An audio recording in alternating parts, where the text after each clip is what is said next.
mizigo ya kwetu. Sikiliza nikwambie, yamkini pengine utaki kuokoka leo, yamkini pengine utaki kutoa mizigo ulioibeba. Sikiliza nikwambie, siku zinakuja ambazo ni mbaya, zinawaka kama tanuri. Siku zinakuja, yale utubu leo, yale ukiri Yesu leo, yale uokoke leo.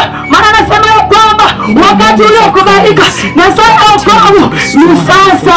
Usingoje kesho wewe. Kuna mama mmoja kaimba ya kwamba akasema ngoja wewe itakuumiza. Sikiliza nikwambie, wakati uliokubalika ni leo na saa ya kubalika ya wokovu ni sasa. Usingoje kesho, usingoje kesho ndugu yangu. Yesu uko mahali hapa kwa ajili ya kukuokoa. Yesu uko mahali hapa kwa ajili ya kukutengeneza. Amesema ya kwamba wote waliompokea aliwapa uwezo wa kufanyika watoto wa Mungu, nao ndio waliamini neno la Mungu.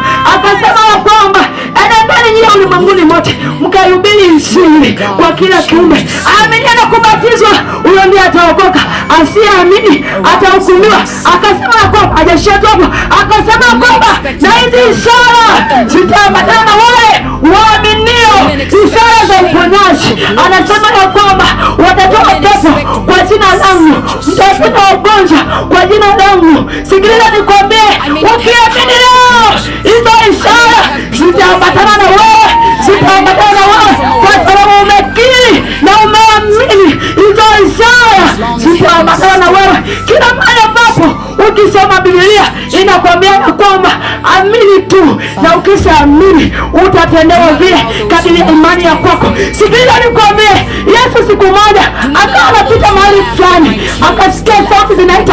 Ile sauti zilikuwa za vipofu wawili, wakawa wanaita, wa mwana wa Daudi, turehemu Bwana, turehemu Bwana. Akawauliza ya kwamba je, mnaamini naweza kutenda neno hili? Wakasema naam Bwana, tunaamini.